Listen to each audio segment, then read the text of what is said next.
Broadcasting live. It's America's longest running talk show on computers. It's Computer America, bringing you the biggest names in technology with guest interviews, new products, and your emails. Listen live at computeramerica.com on any device around the world.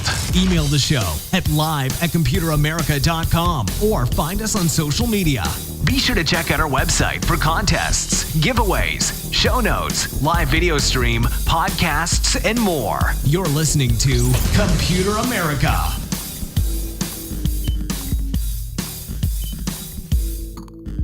Hello and welcome into the Computer America Show. We are the nation's longest running, nationally syndicated radio talk show on computers and technology. And everyone, hey, how you doing? Welcome into the show. So today on the program, we have none other than computer and technology news for the whole hour. Yesterday, in what little time that we had left, we covered just a couple of the, we covered just the broad strokes of the Apple announcement. So we are going to, touch on that lightly here and there. But yesterday was mainly, of course, NordVPN and Apple news.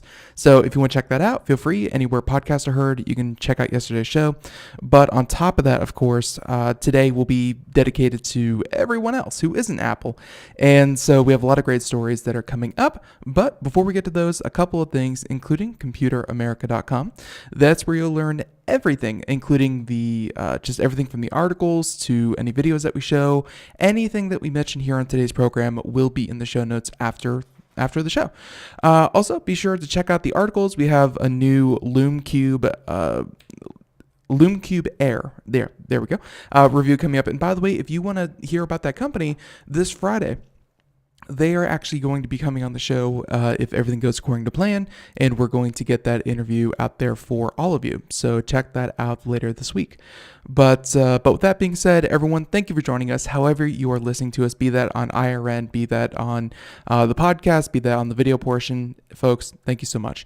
So let's go ahead, get things started here with none other than computer and technology news, and let's just go ahead.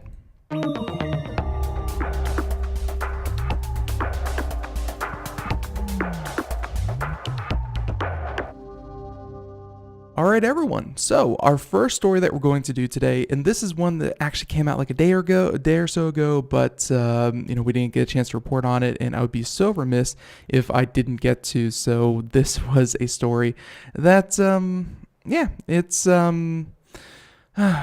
so weird. So strange, so weird, but it kind of makes sense after a fact. So anyone out there who has worked with large entities, large corporations, you know that there are different divisions, and the research arm of the company does not exactly talk to, the marketing side of the company. It doesn't exactly have a ongoing conversation with maybe the technical support side of the industry. And all this means that a company can be very disjointed, and the people who can say yes are numerous. Now, where am I going with this? Well, here we go. This article, this is from boingboing.net, but a new publication, and this was just published a day or two ago, but by Cory Doctorow, saying that a man stole $122 million. Yes, 122 with an M. From Facebook and Google by sending them random bills which the companies dutifully paid. That's right. This is really something that your grandparents would fall for. Hey, you owe us money, send us here, send it in a check, so on and so forth. This is something that your grandparents would fall for, but it's a good reminder that a large organization is just made up of people. And people can be conned. They can be duped if they aren't vigilant, if they aren't being careful. Then a person can say yes to the wrong thing. So last week, and I'm going to completely butcher this because I'm not saying it's because he's from Lithuania, but it doesn't help. So Evaldis Rimasaskas, I'm sure I butchered that all kinds of ways, but he pled guilty to U.S. wire fraud, aggravated identity theft, and money laundering charges admitting that he stole about $99 million from Facebook and about $23 million from Google between 2013 and 2015. It took them 4+ years to get this guy arrested and charged. Very impressive. So they said that the gentleman's grift was pretty bold. He merely sent Google and Facebook invoices for items they hadn't purchased and that he hadn't provided, which the companies paid anyways. The invoices were accompanied by forged invoices, contracts, and letters that falsely appeared to have been executed and signed by executives and agents of the victim's company, and which bore false corporate stamps embossed with the victim company's names, to be submitted to banks in support of the large volume of funds that were fraudulently transmitted via wire transfer, saying that he spoofed emails that appeared to come from corporate executives. That's right. This guy did everything right to make it look like, hey, he was, make it look like he was actually talking to these people and getting them to agree for services that, again, he did not render. Apparently, no one checked first to see if these corresponding invoices, POs, or POs had been issued within the company. And he said that he was pretending to be the giant Taiwanese hardware manufacturer Quanta Computer Inc. and had registered a company in Latvia with the same name. So that, of course, helps a bit so that, he could get the proper documentation to at least look like Quanta Computer Inc., but, of course, operating out of Lithuania. Or I take it back. Operating out of Latvia. There we go. He agreed to forfeit about $50 million. It's not clear what happened to the other $73 million, but they said he was a prolific and baroque money launderer who squirreled away cash in Cyprus, Lithuania, Hungary, Slovakia, and Latvia. Yeah, so looks like they were able to get $50 million back, but that is nowhere near the $122 million that he stole. Now, he said that we detected this fraud and promptly alerted the authorities. We recouped the funds and we're pleased that the matter is resolved. So that's something that Google said, whereas Facebook would have had a good chunk more than that they did not get back. They said he was sentenced to jail on July 29th. He faces up to 30 years prison. And, there you go. It was a bold crime. It really was, to be able to say that, hey, I'm this company that I'm really not. Here are invoices for supplies I did not send you. And from the comfort of his home, from the comfort of an internet cafe, I'm sure to be, hide his trail, he was able to con these companies into wiring him millions and millions of dollars over years. And I think that's the most important part, is that he didn't just keep this up for one transaction or something like that. This was a transaction that happened over years. So, yeah, it was very, very interesting, and really wanted to put that one out there. Like I said at the beginning of that article, corporations are just made up of people. People can be duped. They can be tricked. This is a common theme in cybersecurity. So don't feel bad, employees who gave away that money. But at the same time, let's use it as a training tool. There you go. There you go. So now, with that being said, let's go ahead and move on to our second article. And this one kind of rubbed me the wrong way. Obviously, Elon Musk, obviously, huge fan, does a lot of stuff with Tesla, SpaceX. You know the guy. He smoked weed once on a podcast, and the world went bananas. Yeah. Well, check it out. He has a new statement out and something that CNBC is reporting on. And I don't know. I guess it makes sense, but at the same time, it really doesn't. Here we go.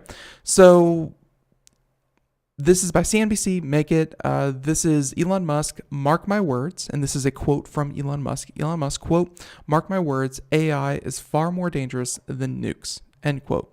Catherine Clifford, CNBC. And Tesla and SpaceX boss Elon Musk has doubled down on his dire warnings about the danger of artificial intelligence. The billionaire tech entrepreneur called AI more dangerous than nuclear warheads and said that there needs to be a regulatory body overseeing the development of superintelligence, speaking at South by Southwest Tech Conference in Austin. It is not the first time Elon has warned about this, and in fact, a lot of people of his ilk have said the same thing. Everyone from, of course, Stephen Hawking to Mark Zuckerberg to, I'm sure Bill Gates has mentioned it. A lot of these people have warned against the development of artificial intelligence because once that cat's out of the bag, or so they feel, it's hard to get cats back into bags, apparently, because letting them out is such a big deal.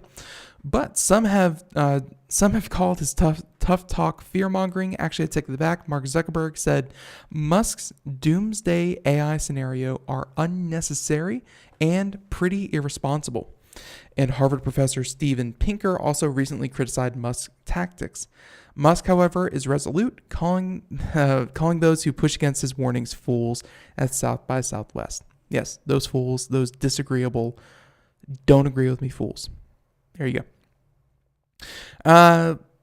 Again, another quote from Musk. "The biggest issue I see with so-called AI experts is that they think they know more than they do, and they think they are smarter than they actually are. This tends to plague smart people. They define themselves by their intelligence, and they don't like the idea that a machine could be way smarter than them, so they discount the idea, which is fundamentally flawed." That's not what I've heard from all the numerous experts that come onto the show. And really, AI, machine learning, whatever you want to call it, whatever the buzzword of the day is, it's not that they're intelligent. I mean, they're very good at their task. They have a task, they learn it, they gather immeasurable data on it if they're able to, and they're able to train themselves over and over and over and over and over again. Something that would be, let's see, like the AlphaGo, Google's deep learning machine that was able to beat Go masters, something that we didn't really predict would happen for another couple of decades. Google was able to do it, very, very early on. And so when you start to see that, something that is as complex as a game like Go, and you are able to not only brute force the situation because Go has so many possible combinations of moves. You can't brute force it, but you can train the machine to understand patterns. You can train it to really operate on information it doesn't have. I'm not saying it's full-blown intelligence. No, it's just saying, okay, this is it. Think of a person playing poker where you don't know what cards your opponents have, but you're pretty reasonable in how they bet and what they do and how they act, that you know what cards they have. You're acting on incomplete information. That is really the goal of artificial intelligence. You give it more information than anyone has ever been able to gather, and then at the same time, it's able to take that and extrapolate and to operate on incomplete information.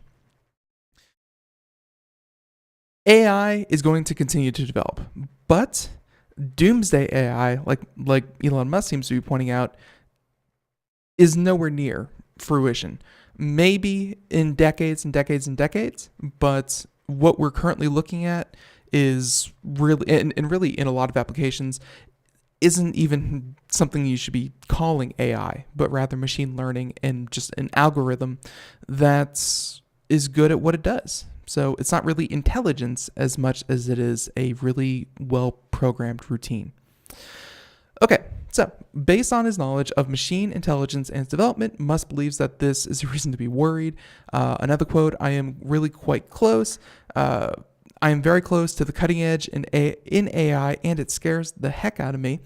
It's capable of vastly more than anyone knows, and the rate of improvement is exponential, which is true. AI is getting better, and as computation, continues to get better and better and better, hey, it's going to be a snowball effect. It's going to pick up steam, and it's going to exponentially increase. But we're still so far away that even exponential increases would still lead to a very long time before it becomes anything to really be worried about. So, and of course, the article goes into what I was saying. Musk points to the exact same example of AlphaGo. And really, it's he worries that AI development will outpace our ability to manage it in a safe way. Okay, and the article goes on for a bit. So I think we're going to kind of stop there, but we're also going to think that AI, in a lot of the instances that you hear it, our company uses AI. Our company has AI help it sort this X, Y, and Z to help it spot, such as, let's take Facebook. Facebook uses artificial intelligence to flag pictures and videos and movies. The recent unfortunate videos that were spreading about the terror attack in New Zealand, Facebook, of course, after the fact, after it was able to be identified, used artificial intelligence and machine learning to take down like over 1 million instances of the video.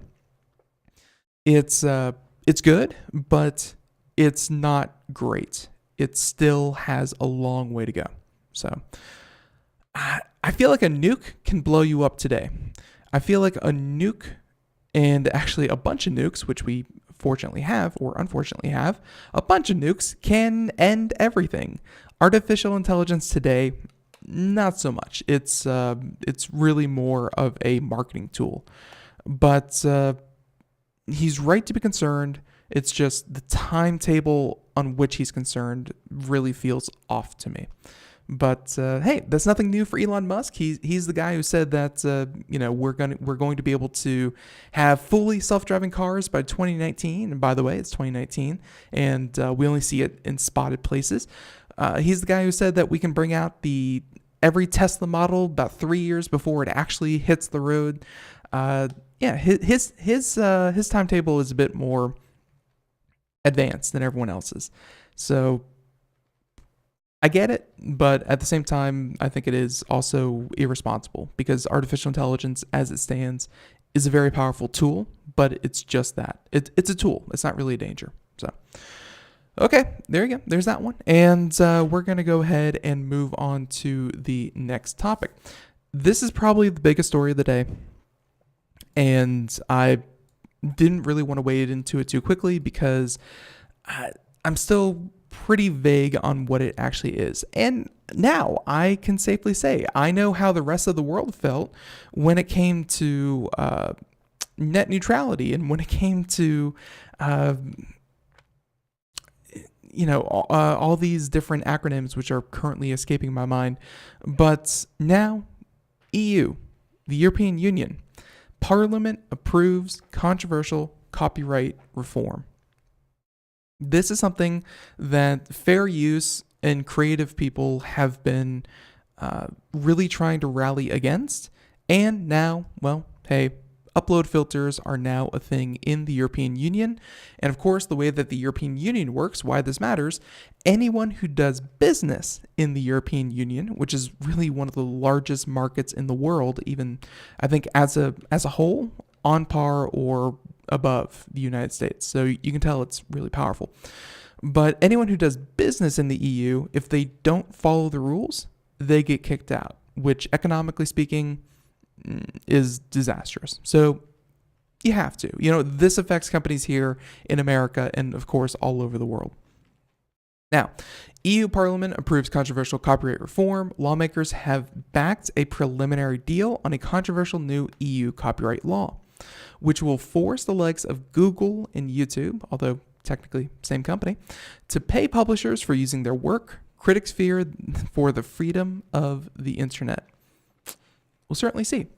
Now, the European Parliament on Tuesday, which was today, approved a controversial new copyright law that hands more power to news publishers and record companies. The deal brings measures that would make platforms such as YouTube and Facebook liable for copyrighted material on their sites one step closer to conclusion. If anyone out there has been following what's been happening over at YouTube, even before this was actually passed, although some could argue that this was due to the possibility of this passing, if you've been following the upload filters, the content, the copyright strike system that happens on YouTube, let's say if I uploaded a random song, then a really popular random song, it would get taken down. The automated copyright system would flag it and say, "Hey, this is not your material. We already have a sample of this." And they would take down the video, give me a copyright strike, and after 3 copyright strikes, they would delete my channel entirely. That's a problem. And of course, if you've and of course, like I was saying, the system is overly zealous, and for a reason, because now that Facebook, YouTube, Google, whatever online platform you may have, now that they are liable for whatever content the users upload, that means that even if something potentially could be argued as fair use, freedom of speech, there's a whole industry around memes, which are images and videos and things like that that are recirculated with different text, things like that would be banned, or at least would be caught by these upload filters. And upload filters, a lot of people are, a lot of creative people are worrying that, hey, anything that has been done before, you can no longer upload, edits, change, and really just, in the spirit of fair use, actually use. Now, what is the reform? The draft law, which passed with 348 votes in favor, 274 against, 36 abstained, means, here we go, here are the key points. Social media platforms would have to ensure uploaded content is not in breach of copyright rules. So that means there would be an upload filter that as soon as you put something up, let's say if someone trademarks, and really we have to see how this is actually implemented, but let's say that you upload a video with you and your friend in the car playing a song on the radio in the background. If that song is identified and of course is copyrighted because it's a hit song on the radio, your video could be taken down. Your video could be silenced, muted. If that's the only place that you kept that video, then the audio of that entire incident would be gone. That's the kind of draconian upload filters that we're worried about. Now, that's point number 1. Number 2, companies will need licensing agreements with right holders, such as musicians, performers, and authors, to use their content. That's a lot of paperwork that has, up until this point, just kind of been avoided. But here we are. The likes of Google News would have to pay publishers for press snippets shown in shown in search results. So I guess Google News, obviously a news site aggregate, would then have to pay these news sites for directing them back to the source material, which would be the death of Google News, because Google would not pay for that. Nonprofits and encyclopedias such as Wikipedia will still be able to use data for research and educational purposes. Fledgling companies with an annual turnover below 10 million are exempt. So 10 million euros are about 11 million bucks of an annual annual turnover will be exempt. So they're trying to help the people who are just up and coming, but at the same time, as soon as you hit that threshold, and really a lot of the companies larger, such as Google and Facebook, they're going to have to start dealing with this immediately. Now, of course, let's go ahead and move on down the article. Why is it controversial? Tuesday's vote was the culmination of 2 years of bitter debate. Tech giants, which make huge profits from advertising on content that they host, and supporters of free internet oppose the reform. Critics fear that this would lead to the installation of upload filters. Publishers and artists were in favor in that they sought a better return on their content that they produce. It's about the money. Really, and I'm not even going to say greedy musicians, greedy movie executives, greedy whatever. I think people should be paid, appropriately for the content that they make. If someone makes a really good song, hey, they should be able to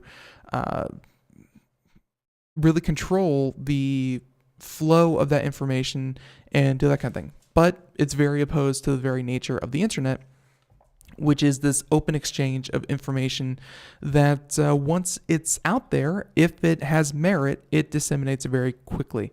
And trying to put up barriers to that, trying to put up walls around the internet saying, hey, this can't be spread because I didn't say so, it's just so anti the internet that you start to head into muddy water. You start to head into muddy waters. There you go. Now, so the article pretty much wraps up there. Last little bit. What happens now? EU member states must now formally approve the legislation. They have, however, already agreed to it in principle, so they're okay with it. Now they just need to work out the fine details, and really the fine details are what could make this just either impossible to enforce or a huge infringement on free speech. Looking forward to that. Now, that was story number 3. Story number 4. Let's go ahead and, we were just talking about artificial intelligence and the threat of it. Here is one of the applications of artificial intelligence. And again, I would probably call this more machine learning or an algorithm rather than artificial intelligence. But this is one of those applications of AI that Elon Musk, when he says that it's a very dangerous tool and we should really have a stricter grasp on this kind of thing. Check out this article. McDonald's, yes, the golden arches, them, the ones with all the burgers, will use artificial intelligence to automatically tweak drive-through menus. That's right. McDonald's is now developing artificial intelligence just like everyone else. I hope I don't make anyone hungry. So when you roll up to a McDonald's drive-thru in the near future, you might notice the menu changing while you're ordering to persuade you to buy a few more items.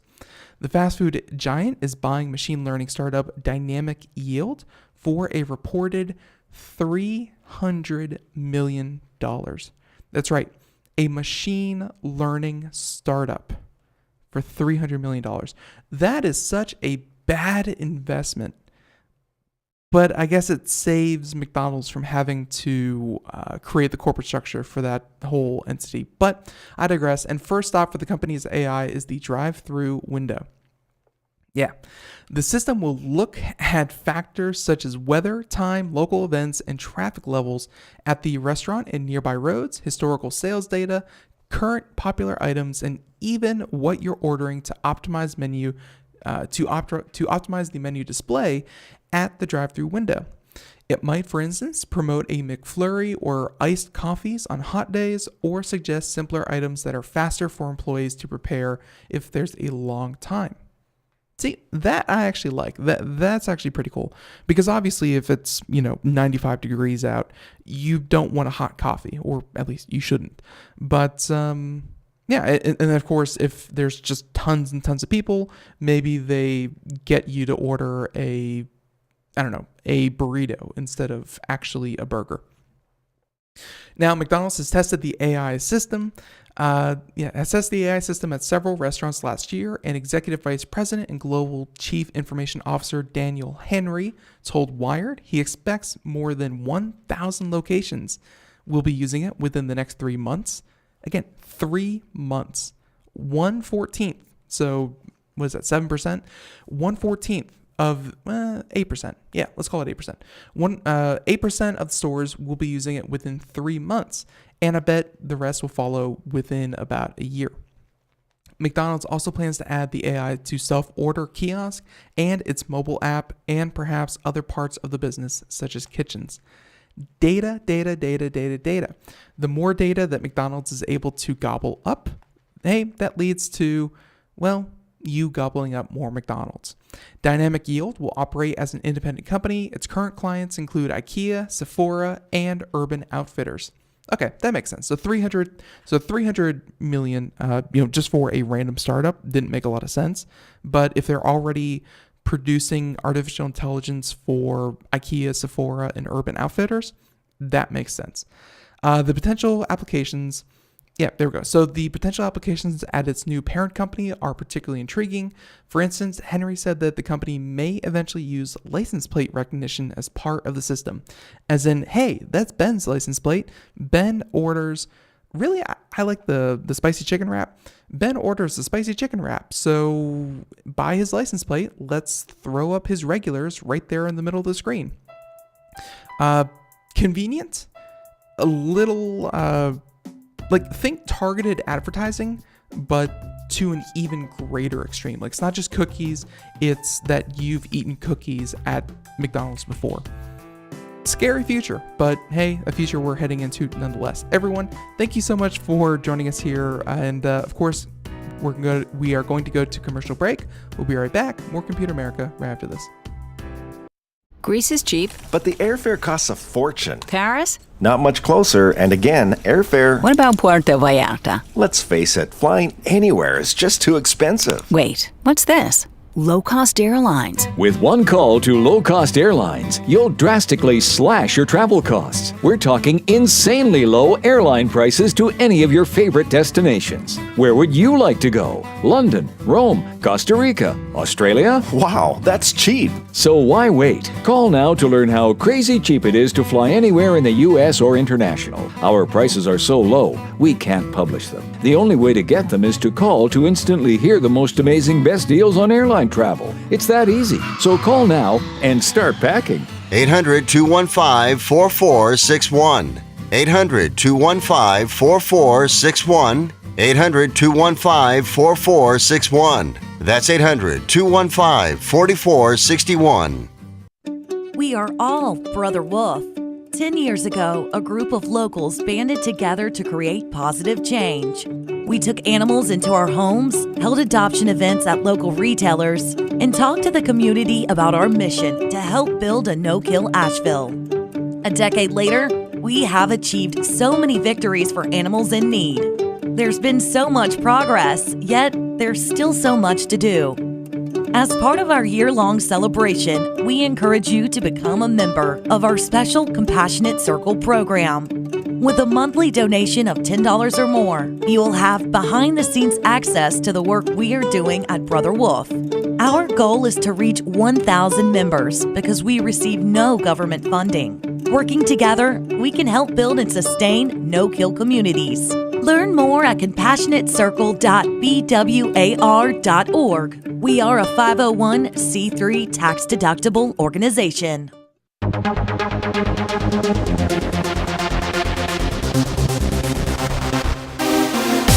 Welcome back to the Computer America Show. And of course, if you're just joining us, we are doing computer and technology news for the hour. And thank you for joining us.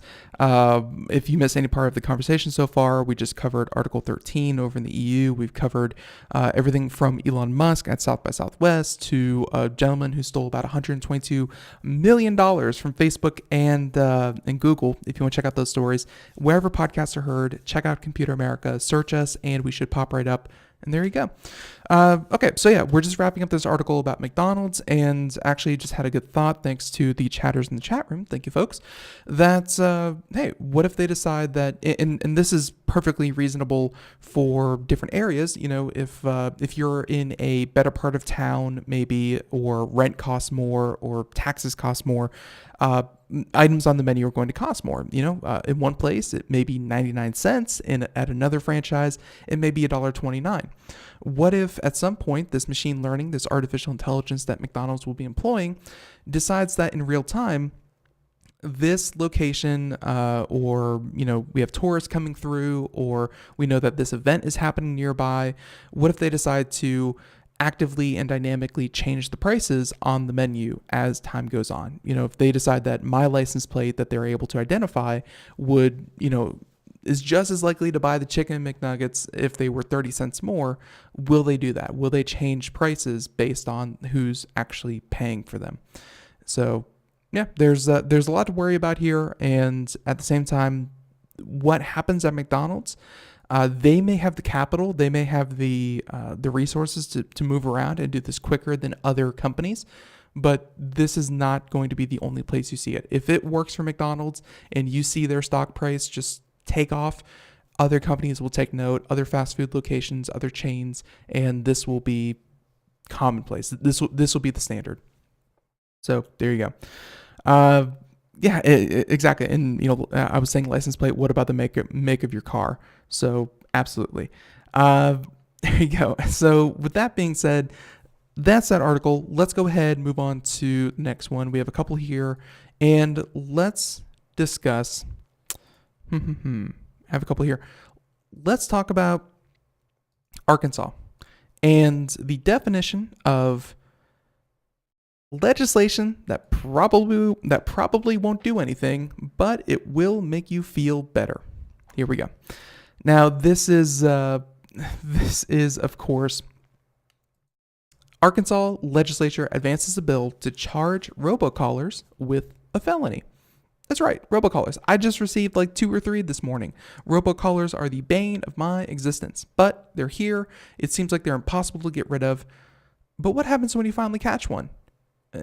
Not really good at doing that part, but hey, if you actually do manage to get your hands on one, what do? Well, turns out Arkansas wants to make it a felony. Arkansas state legislature on Monday advanced a bill that would charge robocallers who display familiar-looking numbers to trick people into answering with a felony, and that's according to the Arkansas Democrat Gazette. So obviously, when they say a similar looking number, if you've ever seen this, it's where, let's say I have the first 4 digits of my phone number are like, let's just pick 3 numbers at random, 906. Well, 906 and other calls coming in will have that exact same first 3 numbers, and then they'll have a random set of 4. That's not actually the number that they're calling from. They've spoofed it. They made it look like something else, and they're hoping that, wow, that's super local. That's like right down the street from me. They are hoping you pick up, and then they're going to go into their spiel, be it everything from selling you insurance to vacation time to just being, actually thieves. Yeah, it's a real problem. It's happening all the time. They said that it would be punishable by 6 years in prison and a fine of up to $10,000 if the bill is approved. As part of the bill, telecommunication companies would have to implement preventative measures and detail their steps taken in an annual report to the Arkansas Public Service Commission, according to the Democrat Gazette. I like that part. Holding ISPs and not ISPs, but telecommunication companies, so the ones who actually run the whole infrastructure, instead of them laying back and saying, hey, this is such a big problem, we have no way to actually solve it. Instead of that, hey, here we are. This is actually good. So kudos there. Federal Communications Chair Ajit Pai has called on providers to crack down on fraudulent caller IDs from robocallers, saying his agency would have to take steps if the problem isn't dealt with. Robocalls spiked 46% in 2018, up to a reported 26.3 billion reported robocalls. If you think that this problem is one that's going to go away or isn't actually or actively happening, then you're wrong. Obviously, last year, 26 billion robocalls.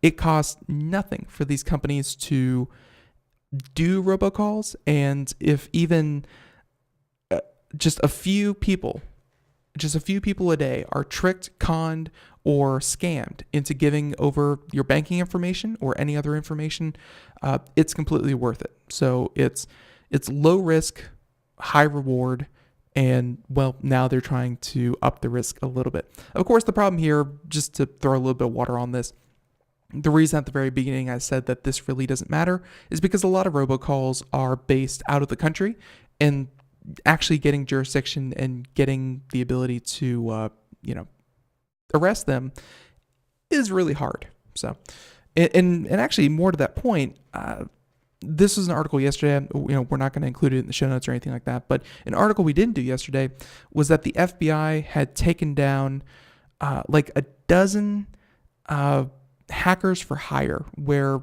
they ran botnets. and the botnets would, you'd pay them $10,000, $100,000, or whatever the amount of money is, and then they would take down a web service, they would take down Google, they would take down Apple, they would they would hit whatever target that you wanted to disrupt. And yeah, it was very, very effective.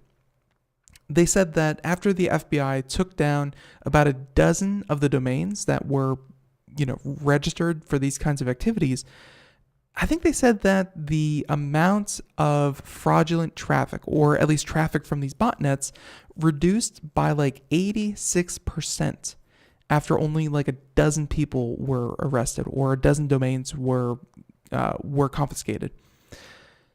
A few people, a few bad actors can make a huge impact on something even as large as the internet, and it really goes to show. So this is great. I don't think robocallers are going anywhere, but the chances of them actually going to prison for doing it just went up. So that's a pretty good thing. Okay, so plenty of time left. Let's talk about Apple. I know I said that we were going to try to veer away from Apple, but I wanted to include just this one. About a week ago, we did an episode that if you wanted to get into coding, we didn't teach anything about coding, but we went around collecting all of the different resources that if you wanted to get into coding, then, hey, Computer America did their due diligence and directed you to all of the different resources, included them in a singular show. And if you want to go check that out, that was about a week or two ago.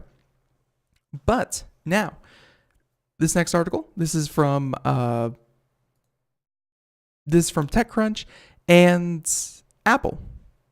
Their new Sesame Street themed TV show will teach kids coding basics. That's right. Big Bird will be teaching you how to code. It's a dream come true. Now, the original Sesame Street TV show taught preschoolers basics like numbers and letters because, Computer America, today's show is brought to you by the letter O, as in, oh my God, this is awesome.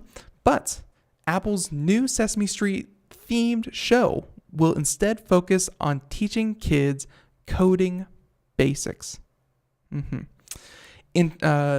Were introduced on stage today at Apple's press event by none other than Big Bird himself, Sesame Street Workshop, which is the name of the show that will be included in the Apple TV channels, or actually, no, Apple TV Plus. There we go. Hard to get all their services in line. The Sesame Street Workshop produced show is one of the new arrivals to Apple TV Plus. The company's just announced streaming TV service and Netflix rival. They said that the new kids show will focus on coding because coding fosters collaboration, critical thinking skills, and is an essential language that every child can learn. By teaching preschoolers about coding, we're giving them the opportunity to change the world. And that's what the Muppet claimed. The show will also have cool music and funky dance moves, as most coding classes, if you've never been to one, they are full of cool music and funky dance moves. But yeah, there you go. Apple, of course, directly benefits by helping inspire the next generation of coders, as, of course, the billions of dollars that they generate are built by millions of third-party developers. For Apple to retain a dominant position in the industry, it needs to continue to build out its pipeline of new coders. There you go. And obviously, it's good for Apple. It's good for the tech industry. This is, just like teaching kids the basics of, numbers and letters and English and writing skills and things like that. It's going to be applicable in a lot of different areas of our lives, and coding just that much more so. This is actually a quote by Big Bird to Cody: "You're helping kids grow up to be smarter, stronger, and kinder," touting the series on stage at the press event. Who knows how much Big Bird was offered by Apple to say that, but here we are. Apple's deal with Sesame Street has been announced in June 2018 and is said to include both live action and animated television, but none of the actual shows were announced until today. The deal, it's worth noting, does not include Sesame Street itself, as HBO made a 5-year deal with Sesame Workshop for that title back in 2015. So maybe in a year or two, we might see Sesame Street come to Apple TV Plus, but until then, we get the knockoff coding segment of Sesame Street. There you go. And yep, absolutely. Melter Snowflakes in chat room. Coding teaches logic, organization, and critical thinking. Couldn't agree more. I am weak in every one of those areas, and I struggled in coding. So the better you are at one, you're probably pretty good in the others. So perfect. Now, that was story number 1, 2, 3, 4, 5, 6. Story number 7. Let's go ahead and talk about this one. And I just hate being a wet blanket so often to Facebook, but Facebook needs a wet blanket because when they try to tout what they're doing, it just seems so insignificant. This is an article in Gadget, John Fingus, Facebook, you know them, pulls down 2,632 to the number bogus accounts and pages in latest crackdown. The numbers that come out of Facebook are so disheartening, I can't even explain it. Russia, Iran, Macedonia, and Kosovo were involved. That darn Kosovo. You know, you don't often hear about them, but darn them the heck. Facebook, their war against shady accounts isn't about to slow down, although it's not very fast. The social site has pulled 2,632 accounts, groups, and accounts, groups, and accounts for conducting, I'm sure one of those was meant to be pages, for coordinating inauthentic behavior across Facebook and Instagram. The perpetrators were linked to Russia, Iran, Macedonia, and Kosovo, although Facebook stressed that it didn't find connection between each activity besides similar tactics. And that's the thing. They found this thanks to artificial intelligence. Hey, word of the day. I guess I should say today's show is brought to you by the letter AI because it's pretty big. But I digress. Most of them, 2,000 of them, were Russian-linked accounts, either posting spam or, to a lesser degree, touching on Ukrainian politics, including Russia's annexation of Crimea. The 512 Iranian accounts, groups, and pages frequently rehashed Iranian state media and stoked tensions in the Middle East, where the remaining 212 accounts and pages from Macedonia and Kosovo falsely reported political communities in Australia, UK, and the US. The reach was sometimes significant. About 1.7 million people joined one or more of the Russia-linked groups, while roughly 1.4 million accounts followed one or more of the Iranian pages. Here's the problem. Facebook has about 2 billion active members, or I should say probably closer to 3 now, but anyways, 2 billion active monthly users. When you look at 2 billion, I feel like the number 2 billion just doesn't mean a lot to people because it's such a large number. A million is a large number. And then 1,000 millions is such a large number. And then double that yet again, because that's, 2 billion. And then when you look at the number 2,632, and we're not even talking strictly accounts. Like they said, these include pages. People can make pages all day long. If you wanted to sit there and you wanted to make page 1234, 1235, 1236, 1237, guess what? You just made 3 pages, and if Facebook decided that those 3 pages were bogus, they were included in this 2,632 number. I'm just saying, it's a fairly small number of accounts, while at the same time having a very large reach. As I said, 1.7 million people joined one or more of the Russia-linked groups, and another 1.4 of the Iranian groups. That's a fairly large reach of about 3 million for, what could be just a handful of accounts. The problem is that this is one of the larger crackdowns that Facebook has done. Sometimes they've come back and said, hey, we just took down 52 accounts that were spreading misinformation. They still have billions of users. They aren't making any progress. I can safely say after Facebook is trying to push this and say, hey, look at us, we're doing something about this. No, they're making so little progress. This is almost disheartening when, what is that? Let's see. 2,632 divided by 2 How many zeros are in a billion? Yeah. You're looking at really, was that 0.0000013?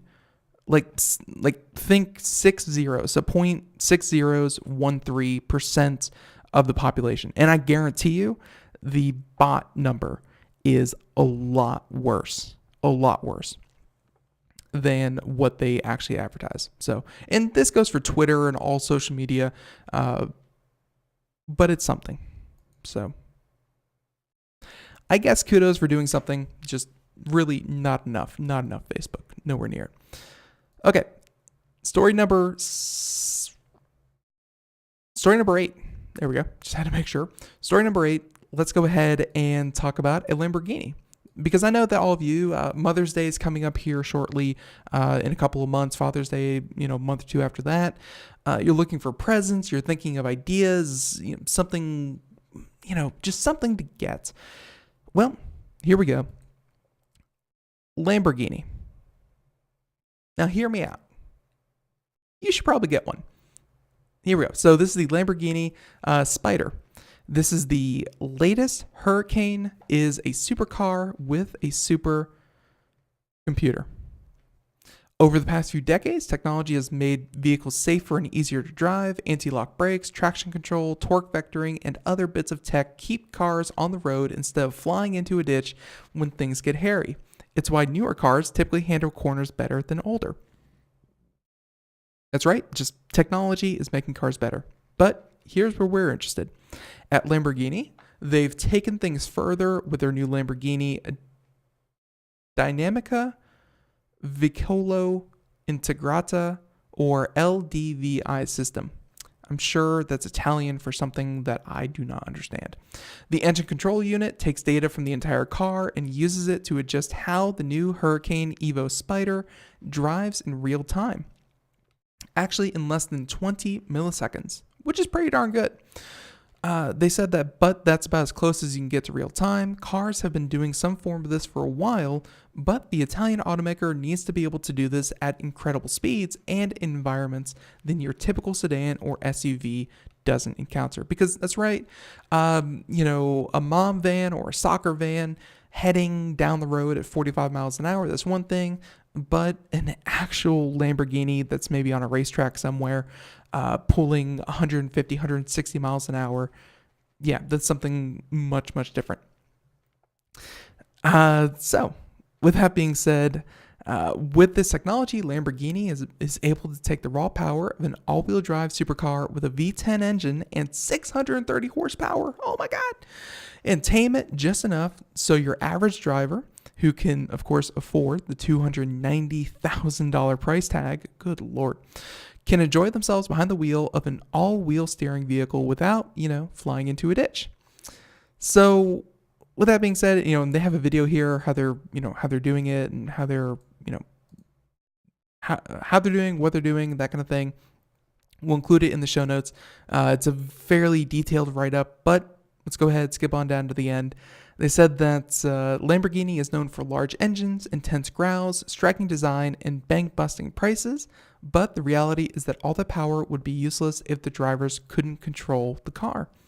The automaker's latest system makes that possible for everyone. Sure, only a select few can own a Lamborghini, but everyone can appreciate a system that makes driving safer while simultaneously more fun. There you go. And I think what happens in a Lamborghini, if the technology proves to be very useful and acceptable, then they will, of course, put that into other vehicles. So what's in a Lamborghini today may end up in a Honda eventually. We'll find out. 182 horsepower in your Equinox. Hey, Equinox is a good car. Don't badmouth that. So, okay, there you go. That's that article. Time for one or two more. We'll have to be judicious with this. Let's talk about let's talk about some craziness. So this is maybe piggybacking a little bit on the Article 13 that just passed, or Article 13 or Article 32, whatever just passed in Europe. Yeah, the anti or the copyright thing.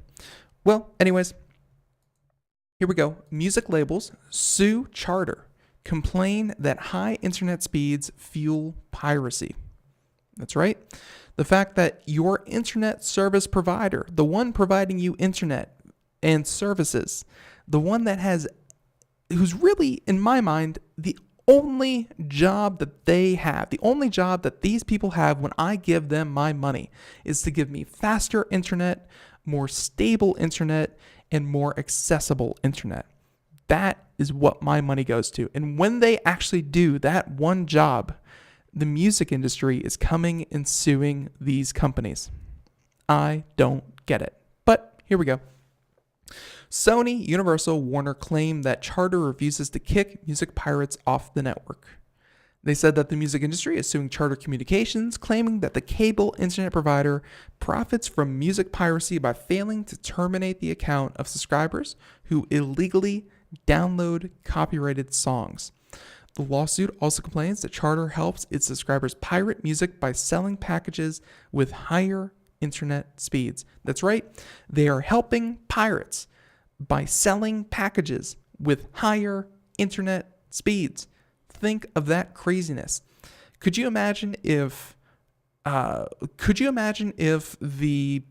banks were able to sue car manufacturers because they made their cars go faster so that they could be used in getaways after robbing a bank? That's my analogy that I'm going to go with. Craziness. Now, while the act of providing higher internet speeds clearly isn't a violation of any law, ISPs can be held liable for their users' copyright infringement if the ISPs repeatedly fail to disconnect repeat infringers. The top music labels, Sony, Universal, Warner, and various other subsidiaries, sued Charter on Friday, and this was in the U.S. Court District of Colorado. While Charter has a copyright policy that says repeat copyright infringement may be disconnected, Charter has failed to disconnect those repeat infringers in practice, the company said. Obviously, this is a tale as old as Napster itself. And it's really hard for internet providers to legally go down that route to actually find someone in contempt of the rules that they put forth to actually prove that someone's pirating. Because let's face it, if let's say a parent is paying for the internet and the kid decides to pirate a song, how do you prove that it was the person paying for it and not just a random person on the network? How do you know it wasn't someone sitting outside and using the internet for other reasons? This is really hard to prove, and because of that, internet companies are kind of hedging on the side of, our users paid for the service, and regardless of how they use the service, hey, they're paying internet customers, they get internet.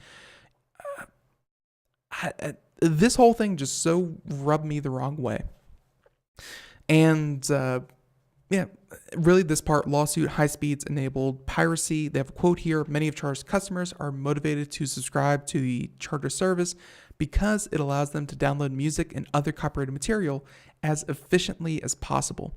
Accordingly, in its consumer market material, included material directed to Colorado customers, Charter has touted that its service enables subscribers to download and upload large amounts of content at blazing fast internet speeds. Charter has told existing and prospective customers that its high-speed internet service is able to download just about anything instantly, which is not true, because if you know how download works, you request the information from a server, and the server has a maximum bandwidth, so that one person with a gigabit internet connection does not capitalize and monopolize that connection. No, they're usually throttled to 20 megabits per second, something like that, whatever the server deems necessary. So there's usually a restriction, but we're going to ignore that. Download just about anything instantly, and subscribers have the ability to download 8 songs in 3 seconds. Charter has further told subscribers that its internet service has the speed you need to do everything you want online. In exchange for the service, Charter has charged its customers monthly fees ranging in price based on the speed of service. Yeah, when they say you can download 8 songs in 3 seconds, they don't mean you can pirate 8 songs in 3 seconds. What they mean is you can download 8 songs in 3 seconds. They're trying to quantify a very fast speed, because just saying you get 100 megabits per second or 1 gigabit per second, trying to say just that is it's really hard to understand what that means to an average user. And when you think, oh, I've downloaded music before, it's a very common thing on the internet. And when you say, oh, I can do that 8 times in 3 seconds, holy cow. It's a cultural touchstone, not a roadmap to piracy. I hope they lose this really hard. Like, I'm no fan of Charter, but at the same time, this is just lunacy. So, everyone, thank you so much for joining us out there, chat room, and everyone else. I want to thank you so much for being here, and of course, hey, joining us on Computer and Technology News. If you tune in tomorrow, we have none other than, and I think I got this right, Scott Schober. He's our cybersecurity expert. We have a lot to talk about, always a lot of fun. Tune in tomorrow, 4 p.m. Eastern, Monday through Friday. And until next time, everyone, have a great day. Thank you so much. Bye, everyone.